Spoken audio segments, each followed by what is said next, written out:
Audio Jungle। Ludhiana ਦੇ ਗੁਰੂ ਨਾਨਕ ਭਵਨ ਵਿੱਚ ਹੋਈ ਕਿਰਤੀ ਬਚਾਓ ਕਿਸਾਨ ਬਚਾਓ ਕਨਵੈਨਸ਼ਨ। ਸਤਿ ਸ੍ਰੀ ਅਕਾਲ। ਪੰਜਾਬ 10 ਨਿਊਜ਼ ਟੀਵੀ ਵਿੱਚ ਤੁਹਾਡਾ ਸਵਾਗਤ ਹੈ। ਮੈਂ ਹਾਂ ਪ੍ਰਗਟ ਸਿੰਘ ਰਾਜੇਆਣਾ। ਅੱਜ ਅਜਿਹੀ ਸ਼ਖਸੀਅਤ ਨੂੰ ਤੁਹਾਡੇ ਰੂਬਰੂ ਕਰ ਰਿਹਾ ਜਿਸ ਨੂੰ ਸਿੱਖ ਚਿੰਤਕ ਵਜੋਂ ਤੁਸੀਂ ਟੀਵੀ ਤੇ ਡਿਬੇਟਾਂ ਵਿੱਚ ਦੇਖਦੇ ਰਹਿੰਦੇ ਹੋ ਤੇ ਉਹਨਾਂ ਦੇ ਜਿਹੜੇ ਜਵਾਬ ਹੁੰਦੇ ਨੇ ਬੜੇ ਸਾਰਥਕ ਤੇ ਬੜੇ ਸੁਲਝੇ ਹੋਏ ਜਵਾਬ ਹੁੰਦੇ ਨੇ। ਸਾਡੇ ਨਾਲ ਪ੍ਰੋਫੈਸਰ ਮਨਜੀਤ ਸਿੰਘ ਜੀ ਨੇ, ਆਪਾਂ ਗੱਲ ਕਰਾਂਗੇ ਜੀ। ਸਵਾਗਤ ਕਰਦੇ ਹਾਂ ਪੰਜਾਬ। ਬਹੁਤ ਧੰਨਵਾਦ ਜੀ। ਅੱਜ ਦਾ ਜਿਹੜਾ ਇਹ ਪ੍ਰੋਗਰਾਮ ਜਿਹੜਾ ਕਿਸਾਨ ਪੰਚਾਇਤ ਜਿਹੜੀ ਲੁਧਿਆਣੇ ਵਿੱਚ ਹੋ ਰਹੀ ਹੈ, ਪਹਿਲਾਂ ਤਾਂ ਉਹਦੇ ਬਾਰੇ ਥੋੜ੍ਹੀ ਜਾਣਕਾਰੀ। ਬਿਲਕੁਲ, ਇਹ ਕਿਰਤੀ ਕਿਸਾਨ ਪੰਚਾਇਤ ਅਸੀਂ ਇੱਥੇ ਅੱਜ ਕੀਤੀ ਹੈ। ਇਹ ਤੋਂ ਬਾਅਦ ਅਸੀਂ ਮਹਾਂ ਪੰਚਾਇਤ ਕਰਾਂਗੇ। ਇਹ ਕਿਉਂਕਿ ਹਾਲ ਦੇ ਅੰਦਰ ਆ, ਜਿਹੜੀ ਵੱਡਾ ਹੀ ਰੈਲੀ ਜਾਂ ਰੈਲਾ ਸਾਡਾ ਪਲਾਨ ਹੈਗਾ ਕਰਨ ਦਾ, ਉਸ ਨੂੰ ਅਸੀਂ ਮਹਾਂ ਪੰਚਾਇਤ ਕਹਾਂਗੇ। ਔਰ ਇਹਦਾ ਮਤਲਬ ਅੱਜ ਇੱਥੇ ਇਹ ਹੈ, ਇੱਥੇ ਬਹੁਤ ਸਾਰੇ ਦਲਿਤ ਭਾਈਚਾਰਾ, OBC ਵਰਕਰਸ, ਪਰ ਇਹਦੇ 'ਚ ਇਹ ਨਹੀਂ ਹੈ ਕਿ ਕੋਈ ਜਾਤੀਗਤ ਚੀਜ਼ਾਂ ਆ। ਸਾਰੀਆਂ ਜਾਤਾਂ, ਸਾਰੇ ਧਰਮਾਂ ਦੇ ਲੋਕ ਆਏ ਆ, ਔਰਤਾਂ ਵੀ ਆਈਆਂ, ਬੱਚੇ ਵੀ, ਬੱਚੀਆਂ ਵੀ ਆਏ, ਸਾਰੇ ਕਲਾਕਾਰ ਆਏ ਆ। ਇਹਨਾਂ ਦਾ ਕੁੱਲ ਮਿਲਾ ਕੇ ਅੱਜ ਦੀ ਇਸ ਕਨਵੈਨਸ਼ਨ ਜਿਹੜੀ ਹੋ ਰਹੀ ਹੈ, ਇਹਦਾ ਮਤਲਬ ਇਹ ਹੈ ਕਿਰਤੀ ਬਚਾਓ, ਕਿਸਾਨ ਬਚਾਓ, ਸੰਵਿਧਾਨ ਬਚਾਓ। ਕਿਉਂਕਿ ਜੋ ਇਹਨਾਂ ਦੇ ਉੱਤੇ ਹਮਲਾ ਹੋ ਰਿਹਾ, ਸੰਵਿਧਾਨ ਨੂੰ ਜਿਵੇਂ ਤੋੜਿਆ ਮਰੋੜਿਆ ਜਾ ਰਿਹਾ, ਜਾਂ ਜਿਹੜਾ ਖਤਰਾ ਪੈਦਾ ਲਗਾਤਾਰ ਮੰਡਲਾ ਰਿਹਾ ਕਿ ਆਉਣ ਵਾਲੇ ਸਮੇਂ 'ਚ ਜਿਹੜੀ ਸੰਵਿਧਾਨ ਦੇ ਵਿੱਚ ਦਲਿਤ ਭਾਈਚਾਰੇ ਨੂੰ ਜਾਂ ਗਰੀਬਾਂ ਨੂੰ ਜਾਂ OBC ਨੂੰ ਰਿਜ਼ਰਵੇਸ਼ਨ ਦਿੱਤੀ ਹੋਈ ਹੈ, ਉਸ ਨੂੰ ਇਹ ਖਤਮ ਕਰਨਾ ਚਾਹੁੰਦੇ ਆ। ਦੋ ਤਰੀਕਿਆਂ ਨਾਲ, ਇੱਕ ਤਾਂ ਕਾਨੂੰਨ ਬਦਲ ਕੇ ਵੀ ਕਰ ਸਕਦੇ ਆ। ਜੇ ਉਹ ਨਾ ਕੀਤਾ ਤਾਂ ਇਹ ਪਬਲਿਕ ਸੈਕਟਰ ਨੂੰ ਵੈਸੇ ਹੀ ਖਤਮ ਕਰ ਦੇਣਗੇ। ਜੇ ਨੌਕਰੀ ਰਹੂ ਨਹੀਂ ਤਾਂ ਰਿਜ਼ਰਵੇਸ਼ਨ ਆਪੇ ਆਪ ਹੀ ਖਤਮ ਹੋ ਜੂ। ਇੱਕ ਹੁਣ ਲੇਟਰਲ ਐਂਟਰੀ ਸ਼ੁਰੂ ਕਰਤੀ ਹੈ ਇਹਨਾਂ ਨੇ। ਉਹ ਇੱਕ ਲੱਦੜ ਸਾਹਿਬ ਲਗਾਤਾਰ ਉਹਦੇ 'ਤੇ ਬੋਲਦੇ ਵੀ ਆ। ਮੈਂ ਵੀ ਦੱਸ ਦੇਣਾ ਕਿ ਉਹ ਮਤਲਬ ਇਹ ਹੈ ਕਿ ਜਿਹੜੀਆਂ ਫਾਰਮਲ ਐਡਵਰਟਾਈਜ਼ਮੈਂਟ ਹੋ ਕੇ ਨੌਕਰੀਆਂ ਵੱਡੇ ਪੱਧਰ 'ਤੇ IAS PCS ਜਾਂ ਹੋਰ ਐਡਮਿਨਿਸਟ੍ਰੇਟਿਵ ਜੋਬਸ ਮਿਲਦੀਆਂ ਸੀ, ਉਹਨਾਂ ਨੂੰ ਹੁਣ ਇਹਨਾਂ ਨੇ ਕੀ ਕੀਤਾ ਕਿ ਅਲੱਗ ਐਡਵਰਟਾਈਜ਼ਮੈਂਟ ਕਰਕੇ ਜਿੱਥੇ ਰਿਜ਼ਰਵੇਸ਼ਨ ਨਹੀਂ ਉੱਥੇ ਭਰਤੀਆਂ ਸ਼ੁਰੂ ਕਰ ਦਿੱਤੀਆਂ। ਜਾਣੀ ਇੱਕ ਸਾਈਡ ਤੋਂ ਆਪਣੇ ਤੌਰ ਦੇ ਉੱਤੇ ਬਾਈਪਾਸ ਕਰਕੇ, ਜਿਹੜੀ ਲਾਈਨ ਆ ਜਾਂ ਕਾਨੂੰਨ ਨੂੰ ਬਾਈਪਾਸ ਕਰਕੇ ਉਹੋ ਜਿਹੀਆਂ ਭਰਤੀਆਂ ਸ਼ੁਰੂ ਕਰ ਦਿੱਤੀਆਂ। ਇਹਨਾਂ ਨੂੰ ਇੱਥੇ ਧਰਤੀ ਦੇ ਉੱਤੇ ਗਰੀਬ ਹੋਏ, ਔਰਤ ਹੋਏ ਜਾਂ ਕੋਈ ਘੱਟ ਗਿਣਤੀਆਂ ਹੋਣ, ਉਹ ਇਹਨਾਂ ਨੂੰ ਸਿਖਾਉਂਦਾ ਨਹੀਂ। ਇਹ ਬਿਲਕੁਲ ਠੀਕ ਹੈ ਕਿ ਜਿਸ ਕਿਸਮ ਦੀ RSS ਦੀ ਟ੍ਰੇਨਿੰਗ ਦੇ ਨਾਲ ਸਾਡੇ ਜਿਹੜੇ ਨੇਤਾ ਅੱਜ ਦੇ ਦੇਸ਼ ਦੇ, ਭਾਵੇਂ ਉਹ ਮੋਦੀ ਜੀ ਆ, ਅਮਿਤ ਸ਼ਾਹ ਆ, ਉਹਨਾਂ ਦੇ ਹੋਰ ਜਿਹੜੇ ਸਹਿਯੋਗੀ ਆ, ਸਾਰੇ ਦੇ ਸਾਰੇ, ਉਹ ਨਾਗਪੁਰ ਸਕੂਲ ਦੇ ਵਿੱਚ ਟ੍ਰੇਨਡ ਆ, ਜਿੱਥੇ ਇਨਸਾਨ ਨੂੰ ਇਨਸਾਨ ਤੌਰ 'ਤੇ ਨਹੀਂ ਦੇਖਿਆ ਜਾਂਦਾ, ਬਲਕਿ ਉਹਦੀ ਜਾਤ ਕੀ ਹੈ, ਉਹਦਾ ਧਰਮ ਕੀ ਹੈ, ਉਹਦੀ ਬੋਲੀ ਕੀ ਹੈ, ਉਹਨਾਂ ਦੇ ਆਧਾਰ ਦੇ ਉੱਤੇ ਉਹਨੂੰ ਜਿਹੜਾ ਵਰਤਾਰਾ ਅਤੇ ਇਹ ਐਟੀਟਿਊਡ ਇਹਨਾਂ ਦਾ ਹੁੰਦਾ ਉਹਨਾਂ ਪ੍ਰਤੀ। ਇਹੀ ਚੀਜ਼ਾਂ ਦੇ ਵਿਰੁੱਧ ਜਿਹੜਾ ਐਡਾ ਵੱਡਾ ਅਛਾੜਾ ਕਿਸਾਨ ਮੂਵਮੈਂਟ ਰਾਹੀਂ ਹੁਣ ਆਇਆ ਹੋਇਆ, ਜਿੱਥੇ ਮੈਂ ਤਾਂ ਕਹੂੰਗਾ ਕਿ ਟਿਕਰੀ ਬਾਰਡਰ ਔਰ ਸਿੰਘੂ ਬਾਰਡਰ ਦੇ ਉੱਤੇ ਜਿਹੜੇ ਦੋ ਸ਼ਹਿਰ ਵਸੇ ਹੋਏ ਆ, ਉਹਨਾਂ ਨੂੰ ਮੈਂ ਤਾਂ ਇਹੀ ਨਾਮ ਦਿੰਦਾ ਕਿ ਉਹ ਬੇਗਮਪੁਰਾ, ਜਿਹੜਾ ਕਿਸੇ ਵੇਲੇ ਗੁਰੂ ਰਵਿਦਾਸ ਜੀ ਨੇ ਸੁਪਨਾ ਲਿਆ ਸੀ ਕਿ ਇਹੋ ਜਿਹੀ ਜਗ੍ਹਾ ਹੋਵੇ ਜਿੱਥੇ ਕਿਸੇ ਨੂੰ ਕੋਈ ਗਮ ਨਾ ਹੋਵੇ, ਰੱਜ ਕੇ ਖਾਣ ਨੂੰ ਮਿਲੇ, ਸੌਣ ਨੂੰ ਜਗ੍ਹਾ ਮਿਲੇ, ਉਹਨੂੰ ਕੱਪੜੇ ਦਾ ਚਿੰਤਾ ਨਾ ਹੋਵੇ, ਉਹਨੂੰ ਜੁੱਤੀ ਦੀ ਚਿੰਤਾ ਨਾ ਹੋਵੇ, ਉਹਨੂੰ ਪਾਣੀ ਦੀ ਜਾਂ ਹੋਰ ਕਿਸਮ ਦੀ ਚਿੰਤਾ ਨਾ ਹੋਏ, ਦੁੱਖ ਤਕਲੀਫ ਹੋਏ ਅਤੇ ਉਹਦੇ ਸਾਥੀ ਹੋਣ ਜਿਹੜੇ ਉਹਨੂੰ ਮਦਦ ਕਰਨ। ਇਹ ਸਾਰਾ ਕੁਝ ਉੱਥੇ ਤੁਹਾਨੂੰ ਮਿਲ ਰਿਹਾ, ਉਹ ਬੇਗਮਪੁਰਾ। ਔਰ ਜਿੱਥੇ ਕਿਸਾਨ ਯੂਨੀਵਰਸਿਟੀ ਖੁੱਲ੍ਹੀ ਹੋਈ ਹੈ, ਜਿਹਨੂੰ ਪੜ੍ਹ ਕੇ ਕਿੰਨੇ ਲੋਕ ਜਵਾਨ ਹੋ ਰਹੇ ਆ, ਕਿੰਨਾ ਕੁਝ ਸਿੱਖ ਰਹੇ ਆ, ਜਿਹੜਾ ਵੱਡੀਆਂ ਵੱਡੀਆਂ ਯੂਨੀਵਰਸਿਟੀਆਂ 'ਚ ਵੀ ਉਹ ਅੱਜ ਦੀ ਤਰੀਕ 'ਚ ਨਹੀਂ ਸਿੱਖ ਪਾਏ। ਇਸ ਕਨਵੈਨਸ਼ਨ ਦਾ ਮਤਲਬ ਇਹ ਹੈ ਕਿ ਬਹੁਤ ਵੱਡਾ ਸੈਕਸ਼ਨ ਅਸੀਂ ਸਮਝਦੇ ਹਾਂ, ਖਾਸ ਕਰ ਜਿਹੜੇ ਮਜ਼ਦੂਰ ਕਲਾਸ ਆ, ਔਰ ਜਿਨ੍ਹਾਂ ਨੂੰ ਇਸ ਸੰਵਿਧਾਨ ਦਾ ਵੀ ਤੋੜ ਮਰੋੜਨ ਤੋਂ ਬਾਅਦ ਜਾਂ ਉਹਨੂੰ ਕਮਜ਼ੋਰ ਕਰਨ ਤੋਂ ਬਾਅਦ ਸਭ ਤੋਂ ਵੱਧ ਖਮਿਆਜਾ ਭੁਗਤਣਾ ਪਊਗਾ।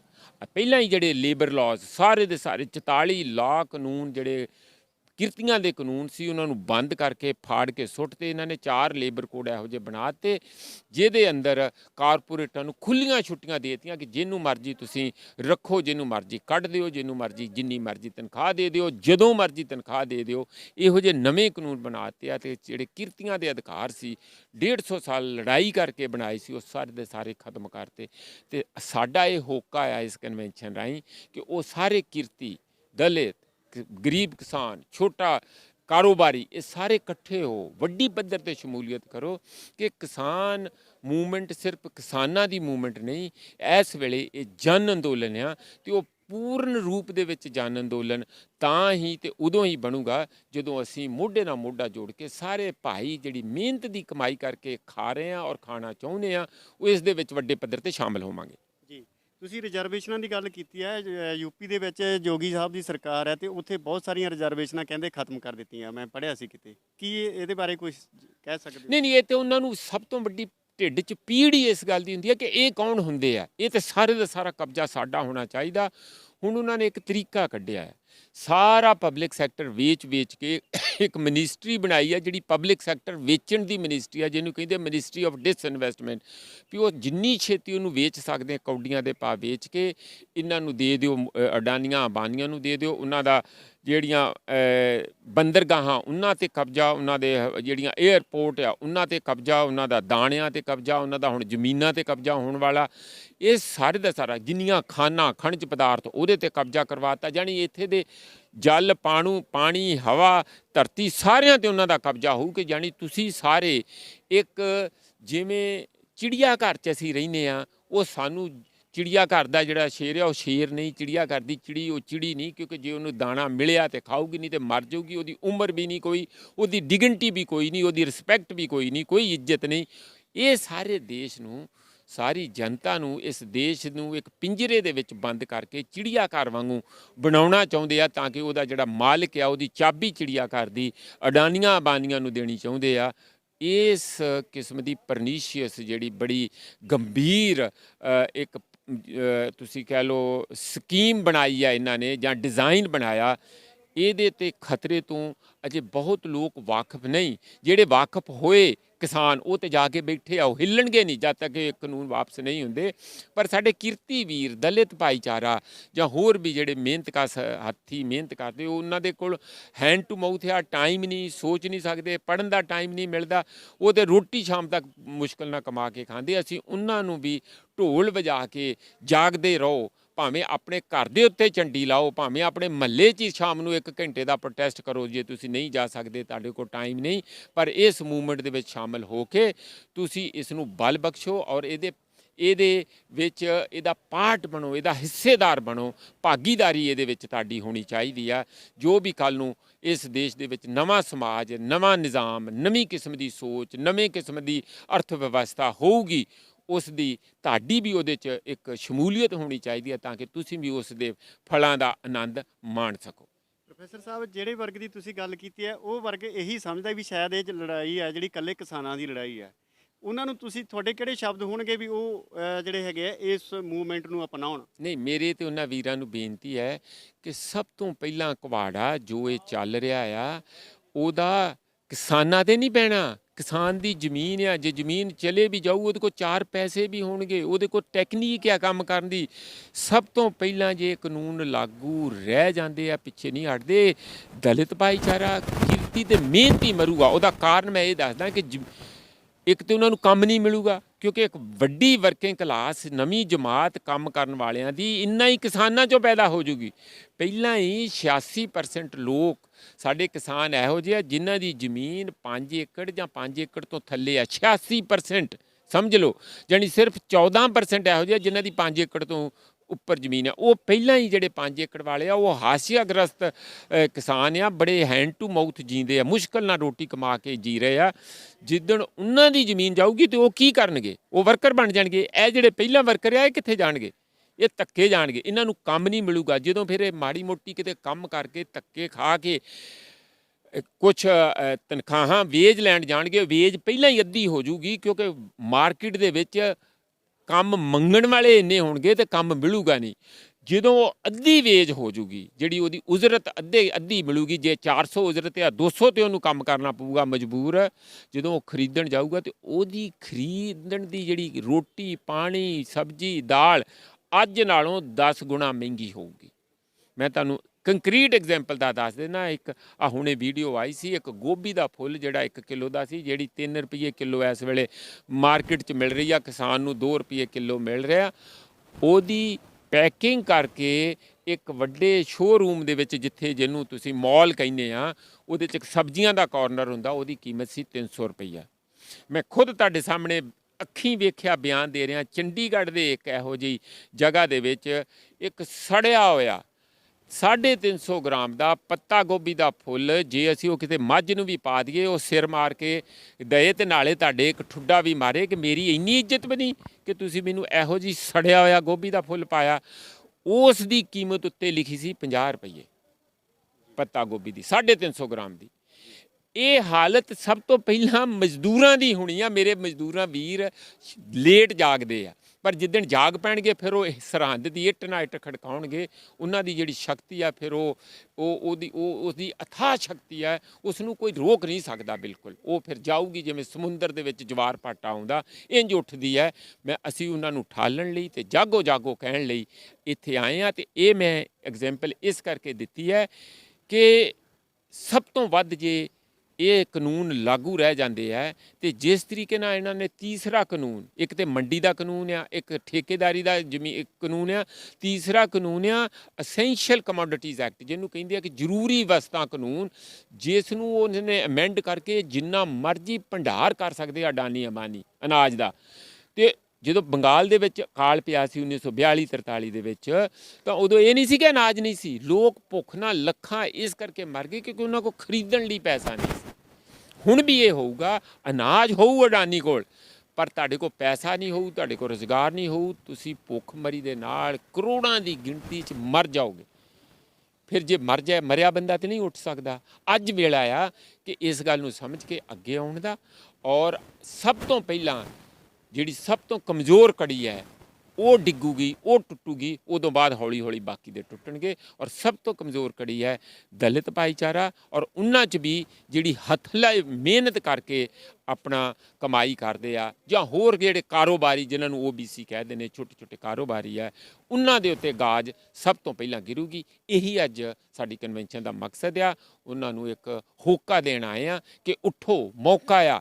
ਇਹ ਮਤ ਸਮਝੋ ਕਿ ਇਹ ਕਿਸਾਨਾਂ ਦਾ ਯੋਧਿਆ ਹੈ, ਇਹ ਮਹਾਂ ਯੋਧਿਆ, ਇਹ ਦੇਸ਼ ਨੂੰ ਬਚਾਉਣ ਦਾ ਯੋਧਿਆ, ਇੱਥੇ ਸਾਡੀ ਇੱਜ਼ਤ ਬਚਾਉਣ ਦਾ ਯੋਧਿਆ। ਇਹ ਸਾਡੀਆਂ ਜਿਹੜੀਆਂ ਆਉਣ ਵਾਲੀਆਂ ਪੀੜ੍ਹੀਆਂ ਉਹਨਾਂ ਨੂੰ ਇੱਕ ਸਵੱਛ ਸਮਾਜ ਦੇ ਕੇ ਜਾਣ ਦਾ ਇੱਕ ਮੌਕਾ ਹੈਗਾ ਆ, ਤਾਂ ਕਿ ਇਸ ਮੌਕੇ ਦੇ ਵਿੱਚ ਸ਼ਾਮਲ ਹੋ ਕੇ ਅਸੀਂ ਉਹ ਸਾਰਾ ਗੰਦ ਨੂੰ ਧੋ ਸੁੱਟੀਏ ਜਿਹੜਾ ਲਗਾਤਾਰ ਸਾਡੇ ਸਮਾਜ ਦੇ ਵਿੱਚ ਜਾਤੀ ਦੇ ਰੂਪ 'ਚ, ਧਰਮਾਂ ਦੇ ਰੂਪ 'ਚ, ਨਫ਼ਰਤ ਦੇ ਰੂਪ ਦੇ ਵਿੱਚ, ਲੜਾਈਆਂ ਦੇ ਰੂਪ ਦੇ ਵਿੱਚ ਇਹ ਸਾਡੇ 'ਚ ਫੈਲਿਆ, ਕਰਜ਼ਿਆਂ ਦੇ ਰੂਪ 'ਚ ਸਾਡੇ 'ਤੇ ਦਬਾਅ ਬਣਿਆ ਹੋਇਆ, ਘਰਾਂ 'ਚ ਲੜਾਈਆਂ, ਬਾਹਰ ਸਮਾਜ ਦੇ ਅੰਦਰ ਲੜਾਈਆਂ।